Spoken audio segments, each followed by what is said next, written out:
प्रेमानंदे अगवार हरि हरि बोल निताय गौर सीतानाथ प्रेमानंदे अगवार हरि हरि बोल निताय गौर सीतानाथ प्रेमानंदे अगवार हरि हरि बोल। तो भक्तबिंदे चरणे आमार कोटि कोटि प्रणिपात।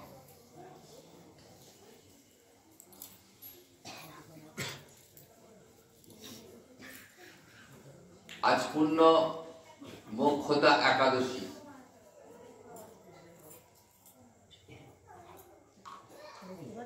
एवं सेई संगे आरो एकटी विशेष पुण्य तिथि बा दिन। এই কারণে আজকে শ্রী শ্রী গীতার আবির্ভাব জয়ন্তী।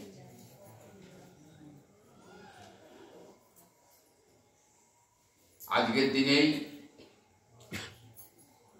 কুরুক্ষেত্রের প্রাঙ্গণে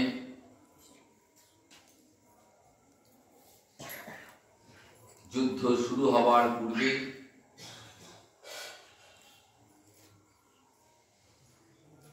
ভগবান শ্রীকৃষ্ণ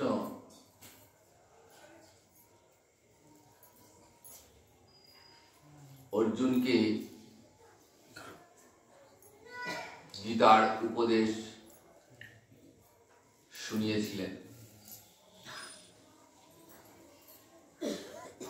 একাদশী এবং দ্বাদশী এই দুদিন ধরে ভগবান 700টি শ্লোকের মধ্য দিয়ে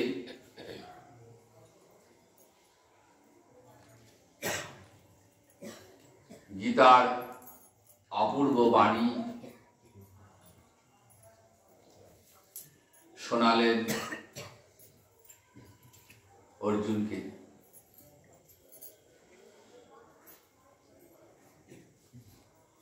ত্রয়োদশী দিনে যুদ্ধ শুরু হয় এবং পরের অমাবস্যাতে গিয়ে যুদ্ধের সমাপ্তি। মোট 18 দিন যুদ্ধ।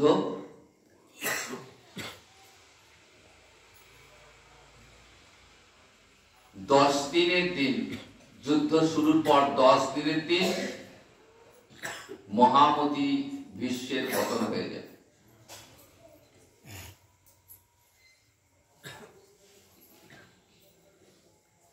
কুরুক্ষেত্রের যুদ্ধ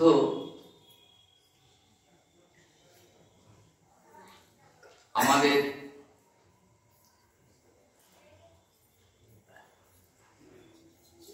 যেটা শেখায় বা যুদ্ধ থেকে আমরা যুদ্ধের ফলাফল থেকে আমরা যেটা জানতে পারি,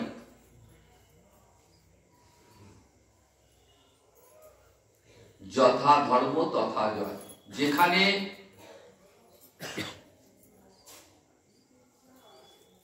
ধর্ম আছে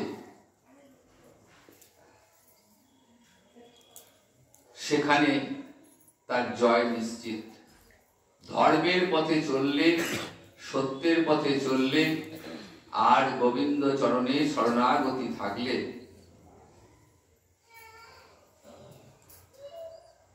তার জয় হবেই যে কোনো ক্ষেত্রে। গীতা আমাদের এইটাই শেখালেন। 18টা অধ্যায়, এক একটা অধ্যায় যেন এক একটা সিঁড়ির মতো।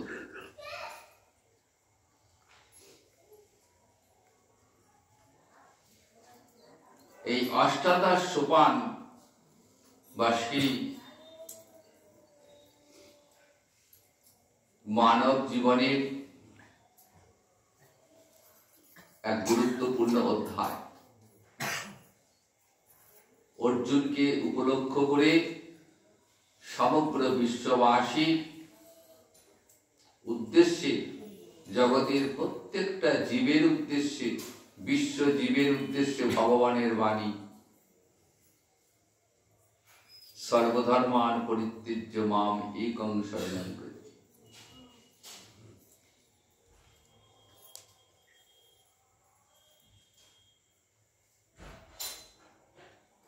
অর্থাৎ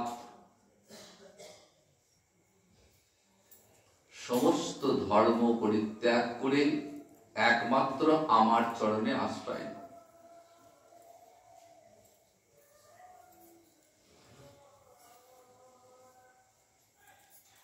সমস্ত ধর্ম মানে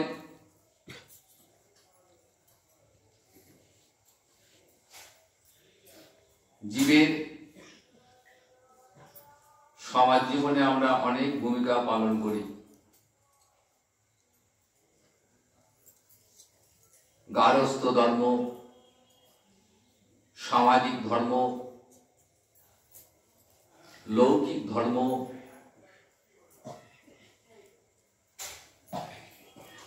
দৈহিক ধর্ম, পাতিব্রত্য ধর্ম। ভগবান বলছেন সমস্ত কর্ম। এই সমস্ত ধর্মই পালন করতে হবে, কিন্তু সেই ধর্ম পালন যেন শুধুমাত্র নিজের সুখের জন্য বা নিজের মঙ্গলের জন্য না হয়। সমস্ত কর্মফল, সমস্ত ধর্ম গোবিন্দ চরণে সমর্পণ করে। যে কর্ম অনুষ্ঠানে হোক না কেন, সেই কর্ম যদি গোবিন্দকে স্মরণ করে বা গোবিন্দ চরণে সমর্পণ করা হয়, তাহলে সেই কর্ম যজ্ঞে পরিণত হয়। গীতায় দেখবেন 18টা অধ্যায় 3টি শতকে ভাগ হয়েছে। প্রথম 6টা অধ্যায় কর্মযোগ,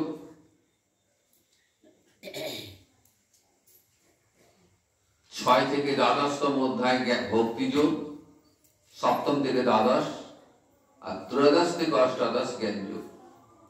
দেখুন, কর্ম এবং জ্ঞান,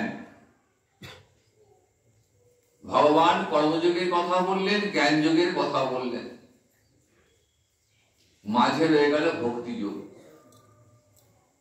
তাহলে কর্ম অনুষ্ঠান হোক বা জ্ঞান যজ্ঞের অনুষ্ঠানই হোক, যে অনুষ্ঠানই হোক না কেন, যদি সেখানে ভক্তি না থাকে, তাহলে সেই কর্ম বা জ্ঞান ব্যর্থ হয়ে যায়।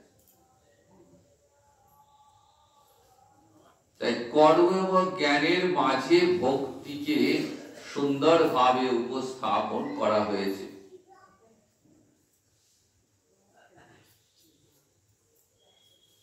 গীতার যে প্রার্থনা মন্ত্র, সেই প্রার্থনায় দেখবেন প্রথমেই বলা আছে, ওং পাঠায় প্রতিবোদিতং ভগবতা নারায়ণেন স্বয়ং ব্যাসেন গ্রথিতং পুরাণ মুনিনা মধ্যে মহাভারতম। ওং পাঠায় প্রতিবোদিতং। পার্থ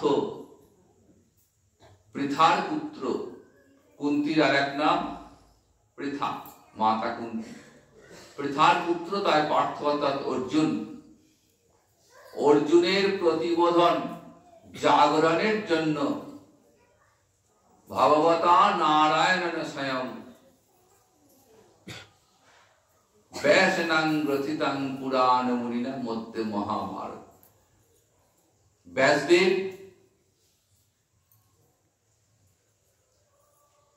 পুরাণ মুনি ব্যাসদেব, তিনি মহাভারতের মধ্যে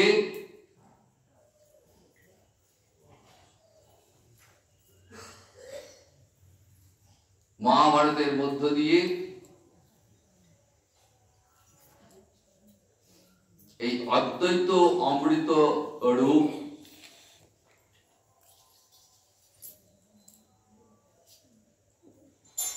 তত্ত্বকে গ্রথিত করেছে।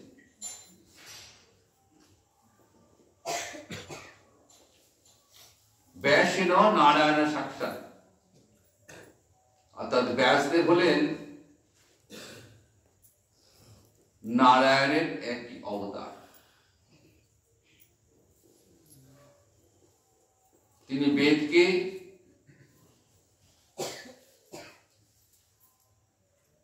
চার ভাগে ভাগ করলেন এবং বেদের যে অর্থ সমূহ, সেই অর্থ সমূহকে সুন্দরভাবে বিভিন্ন পুরাণ গ্রন্থ, মহাভারত এবং শ্রীমদ্ ভাগবতের মধ্য দিয়ে প্রকাশ করলেন।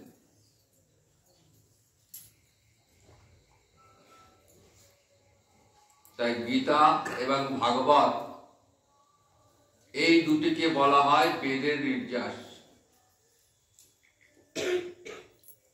গীতা জানলে, গীতা পড়লে, গীতার অর্থ অনুভূত হলে আমাদের বেদ সম্পর্কে সম্যক ধারণা তৈরি হয়। আর বেদ আর গীতা জানলে, গীতার তত্ত্ব হৃদয়ঙ্গম হলে, হৃদয় মাঝে অনুভূত হলে তবেই শ্রীমদ্ ভাগবতের লীলা রস আস্বাদন। বেদের যে মূল তত্ত্ব, সেই তত্ত্ব হলো ভগবান শ্রীকৃষ্ণ, তিনি হলেন পরম ব্রহ্ম, তিনি পরম তত্ত্ব, তিনি এক, তিনি অদ্বিতীয়। এই এক এবং অদ্বিতীয় এই পরম ব্রহ্মের তত্ত্বকে ব্যাসদেব উপস্থাপন করলেন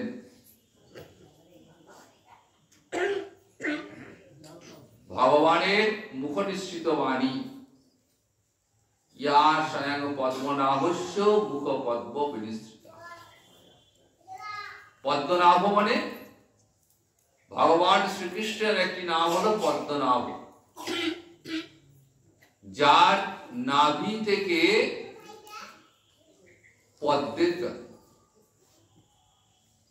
ভগবান যখন প্রলয় শরীরে নিমগ্ন রয়েছেন, সেই সময় ভগবানের নাভি থেকে একটি পদ্মের ডাঁটি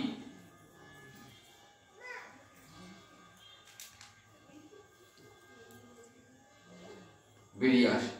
সেই পদ্মের উপরে প্রজাপতি ব্রহ্মা, পিতামহ ব্রহ্মা, তিনি আসীন হন।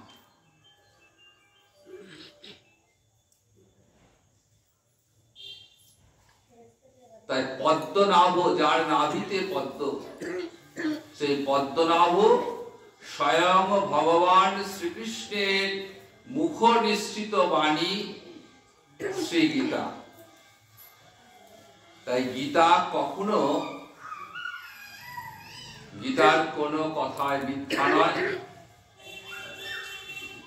এবং গীতার কোনো কথায় অতিরঞ্জিত নয়। ভগবান শ্রীহরি বিশ্বজীবের জন্য, সাংসারিক জীবের জন্য, বিষয়াসক্ত জীবের জন্য মূল্যবান উপদেশ দান করে গেলেন অর্জুনকে উপলক্ষ করে। যুদ্ধক্ষেত্রে দাঁড়িয়ে অর্জুন যুদ্ধ করবেন কি করবেন না সিদ্ধান্ত দিতে পারছেন। অজ্ঞাতবাসের পর পাণ্ডবেরা যখন ফিরে এলেন, তখন পাণ্ডবেরা 5টা গ্রাম চাইলেন। বললেন, আমাদের 5 ভাইয়ের 5টা গ্রাম দাও, আমাদের আর কিছু চাই না, আমরা এতেই সন্তুষ্ট এবং আমাদের এতেই জীবিকা নির্বাহ হবে। কিন্তু দুর্যোধন তো দুর্বিনীত, অহংকারী, উদ্ধত, গীতার ভাষায় দুষ্কৃতিকারী, নরাধম। ভগবান বলছেন, আমি যখন নররূপে আসি,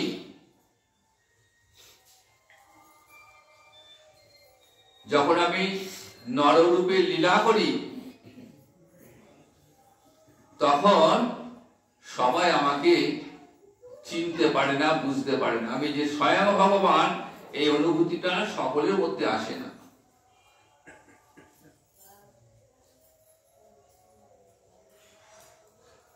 তার কারণ কি না, আমি যোগমায়া দ্বারা আবৃত থাকি।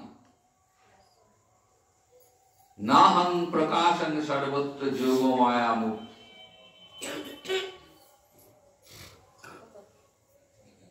আমি যোগমায়া দ্বারা আবৃত থাকি, তাই সকলে আমাকে চিনতে পারে না। তাই দুর্যোধন, শিশুপাল, জরাসন্ধ আদি রাজারা কৃষ্ণকে চিনতে পারেন। তিনি পাণ্ডবদের হয়ে গেলেন শান্তি স্থাপনের জন্য শান্তির দূত হয়ে।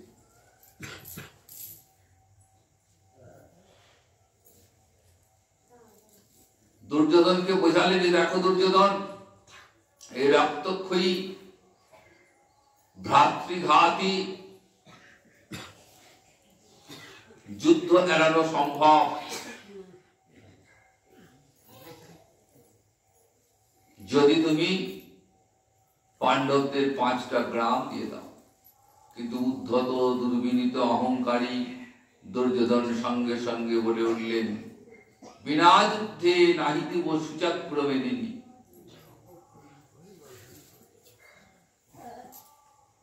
পাঁচটা গ্রাম তো দূরের কথা,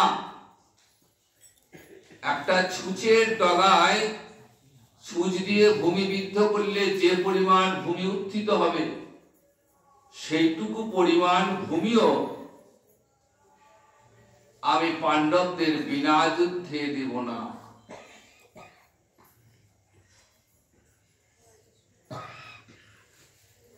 মহাভারতের প্রতিটি ছত্রে ছত্রে আমাদের সমাজ জীবনের প্রতিচ্ছবি প্রতিফলিত হয়েছে। দেখুন, এই সংসারেও আমরা কি করি, সামান্য বিষয়ের জন্য আমরাও ভ্রাতৃঘাতী দ্বন্দ্বে লিপ্ত হয়ে যাই।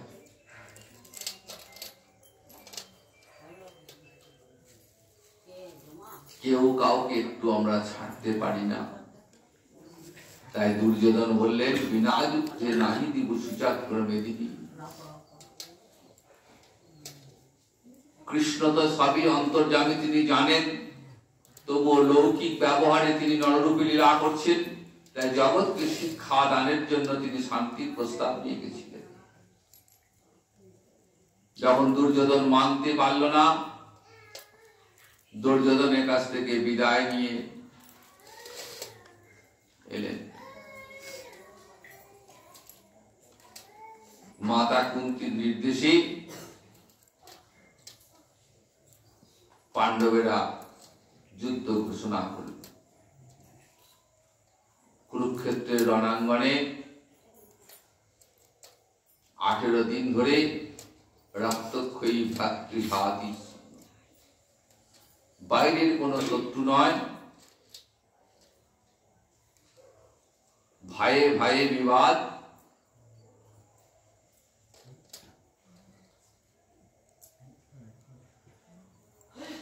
দুর্যোধন যখন যুদ্ধের পূর্বে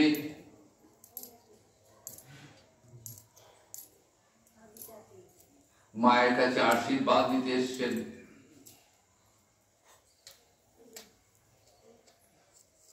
মা বললেন, যথা ধর্ম তথা যথা।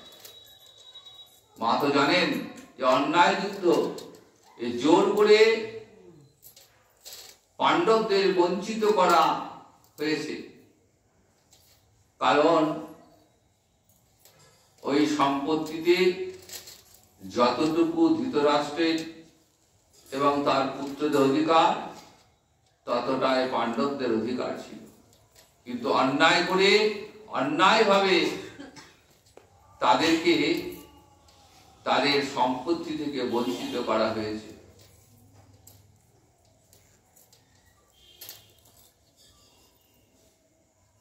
তাই মা বললেন, যথা ধর্ম তথা জয়।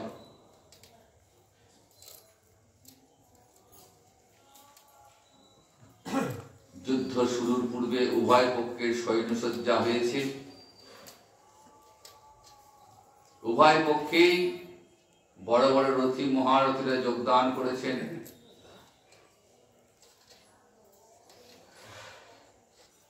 এমনকি পিতামহ ভীষ্ম, গুরু দ্রোণাচার্য, কৃপাচার্য থেকে শুরু করে অনেক শহীদ সম্বন্ধী, শ্যালক, সব আত্মীয় স্বজন দুর্যোধনের পক্ষে দাঁড়িয়েছেন। অর্জুন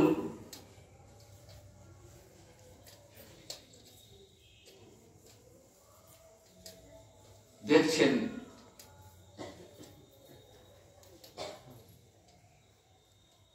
যাদের সঙ্গে যুদ্ধ করবেন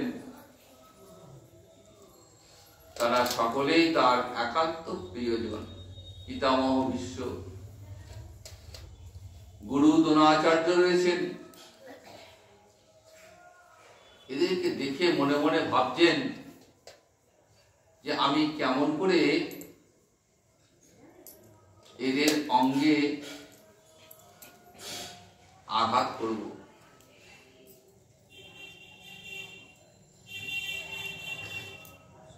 দেখুন অর্জুনের রথের সারথিটিকে দেখুন, স্বয়ং ভগবান, গুরুরূপী ভগবান ভক্তকে পথ দেখিয়ে নিয়ে চলেছেন। কোথায়? না ধর্মের পথে, ধর্মের পথে নিয়ে চলেছেন। ভগবান গীতা বাক্যে কথা দিলেন, ন মে ভক্ত প্রণশ্যতি। অর্জুন, হে কুন্তী নন্দন, তুমি বিশ্বের জীবকে এই প্রতিজ্ঞা বাক্যটা শুনিয়ে দাও যে জগতে আমার ভক্তের পতন হয় না, ন মে ভক্ত প্রণশ্যতি।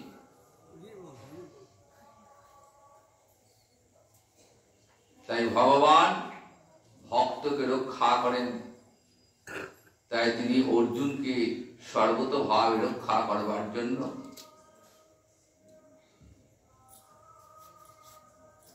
অর্জুনের রথের সারথি হয়েছে। এই কুরুক্ষেত্রের যুদ্ধে ভগবানের প্রতিজ্ঞা ছিল যে যুদ্ধে আমি অস্ত্র ধারণ করব না, কারণ উভয় পক্ষেই আমার প্রিয়জন।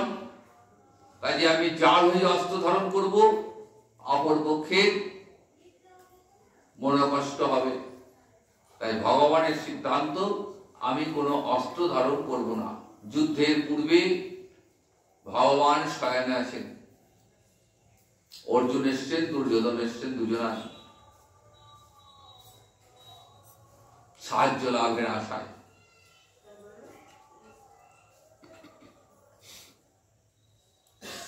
অর্জুন কোথায় বসলেন? ভগবানের চরণ তলে গিয়ে বসেছেন। আর দুর্যোধন বসলেন ভগবানের শিয়রে, কারণ তিনি কৃষ্ণকে বন্ধু ছাড়া আর কিছু ভাবেন। যোগমায়া দ্বারা আবৃত, তাই কৃষ্ণ স্বয়ং ভগবান, এটা দুর্যোধনের মাথায় কখনো আসেনি। তাই বন্ধু ভেবেই তিনি অর্জুনের শিয়রে মাথার কাছে বসলেন। দুজনকে দেখেই ভগবান উঠে বসলেন। প্রথমেই কাকে দেখলেন? ভক্তকে দেখলেন, কারণ ভগবান সর্বদাই ভক্তকেই দর্শন করেন, অভক্তকে তিনি দর্শন করেন না। অভক্তজনকে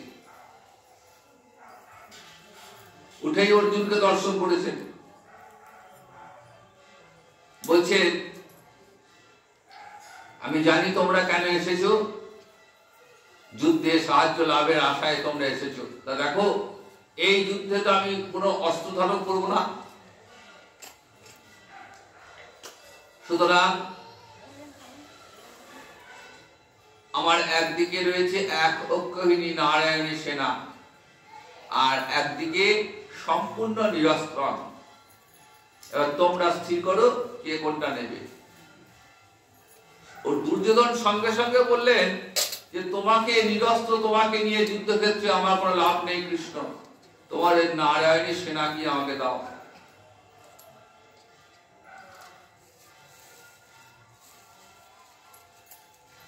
অর্জুন বলার আগে দুর্যোধন নারায়ণী সেনা চেয়ে নিলেন। আর অর্জুন কি বললেন? হে কেশব, সম্পূর্ণ নিরস্ত্র হয়েই তুমি আমার সঙ্গেই থাকো।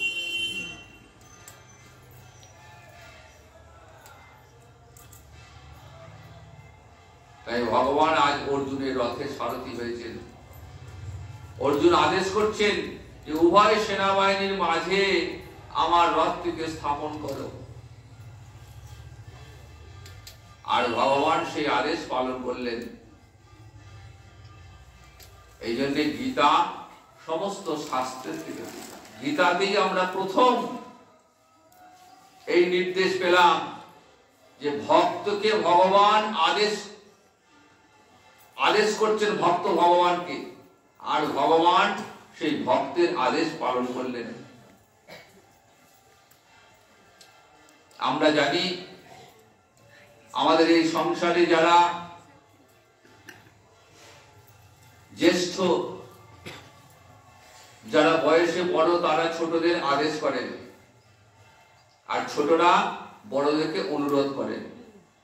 কিন্তু গীতায় প্রথম এই উল্টো সুর দর্শন করলাম, দেখলাম যে গীতায় ভগবান কে আদেশ করছেন ভক্ত অর্জুন, এবং ভগবান সেই আদেশ পালন করে উভয় সেনাবাহিনীর মাঝে রথটি স্থাপন করলেন।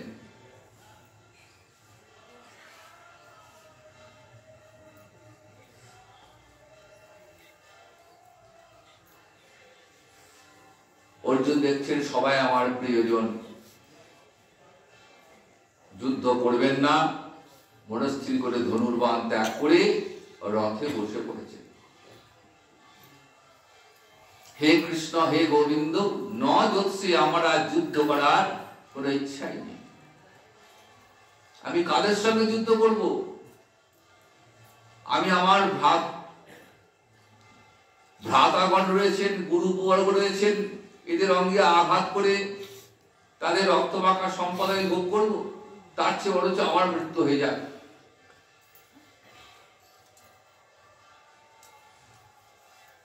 যখন অর্জুন এই কথা বলে হতাশ হয়ে বসে পড়লেন, কি করবেন আর কি করবেন না স্থির করতে পারছেন না, কি কর্তব্য বিমূঢ়। এই সংসারে আমাদেরও একই অবস্থা। আমরা অনেক সময় কিং কর্তব্য বিমূঢ় হয়ে যায়, ভালো মন্দ বিচার করার ক্ষমতা হারিয়ে ফেলি। তখন আমরা কোথায় যাই? তখন আমরা গুরুচরণে শরণাপন্ন। যতক্ষণ অন্তরে অহংকার থাকবে, অহংবোধ থাকবে যে আমি সব জানি, আমি কর্তা, ততক্ষণ পর্যন্ত তিনি গুরুর কাছে শিক্ষা লাভের অধিকারী হন না। যখন নিজের অহংবোধ বিসর্জন দিয়ে, আমিত্ব বিসর্জন দিয়ে গুরুর পদপ্রান্তে বসে গুরুর কাছে শিক্ষা গ্রহণ করবেন, তখন গুরুদেব তাকে শিক্ষা দান করবেন। যখন অর্জুন সমস্ত কিছু ত্যাগ করে আমিত্ব বিসর্জন দিয়ে শ্রীকৃষ্ণ চরণে শরণাপন্ন হলেন, হে কেশব, হে গোবিন্দ,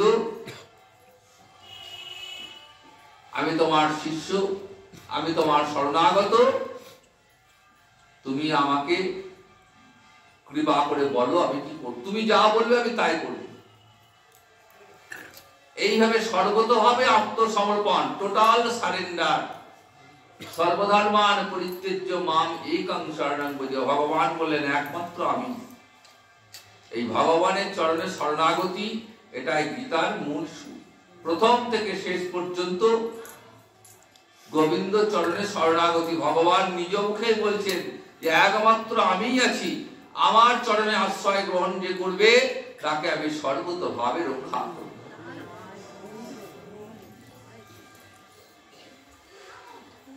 আজ সেই গীতার জন্ম জয়ন্তী, গীতার আবির্ভাব।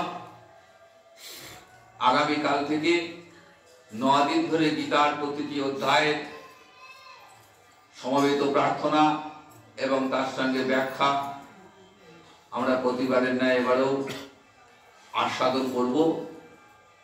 এবারে স্থানটি একটু পরিবর্তন হয়েছে। আমরা গোবিন্দ মন্দিরে করি, কিন্তু গোবিন্দ মন্দিরের জায়গার সংকুলান হয় না, ভক্তকে জায়গা দিতে পারি না বলে লক্ষ্মীনারায়ণ মন্দির তাঁতিপাড়ায় জায়গাটা অনেকটা বড়, প্রশস্ত, ভক্তদের অনেক সুবিধা রয়েছে। তো সেখানে আপনারা আসবেন, একটু করে আস্বাদন করবেন সম্পূর্ণভাবে। এই 9 দিনে 18টা অধ্যায়ের বিষয়বস্তু আমরা একটু আস্বাদন করার চেষ্টা করব। সেখানে গীতা এক বিশাল অধ্যায়, সামান্য 7 দিন 10 দিন 12 দিনে কিছুই হয় না, সারা বছর ধরে পড়লেও এর শেষ নেই। তো যাই হোক, গীতার আবির্ভাব উপলক্ষে গীতা মাকে সম্মান জানিয়ে আমরা সেই প্রচেষ্টায় উদ্যোগী হয়েছি। আজকে মোক্ষদা একাদশী। এই একাদশী পালন করলে কি হয়, যারা একাদশী ব্রত পালন করেন তাদের গোবিন্দ চরণে শরণাগতি হয়, গৌর চরণে আশ্রয় লাভ হয়। তো আজকে তো হরিবাসর তিথি, সুতরাং প্রভুর আরতির পর তো হরিবাসর হবে। তাই আজকে আর বিশেষ কিছু না বলে এখানে ভাগবতী কথা বিশ্রাম জানাচ্ছি। জয় নিতাই, জয় জয় রাধে কৃষ্ণ গোবিন্দ, জয় জয় রাধে কৃষ্ণ রাধে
গোবিন্দ, রাধে গোবিন্দ,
সুখে কিংবা দুঃখে থাকি আকুল প্রাণে গাইতে পারি সুখে কিংবা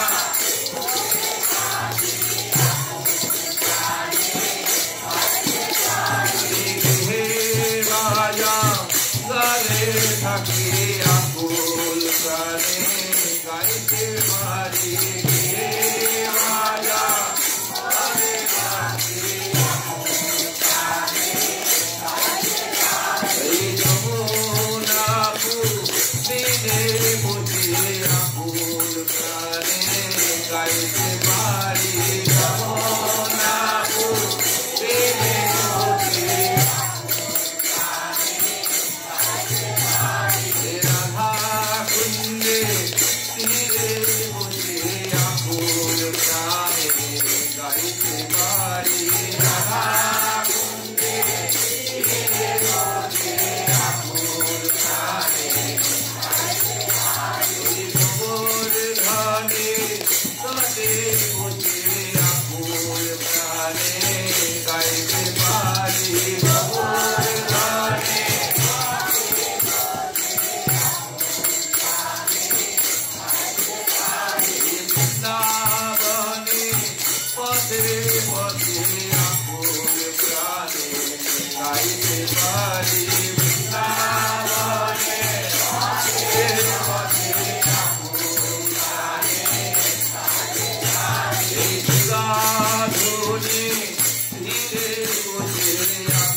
Dale,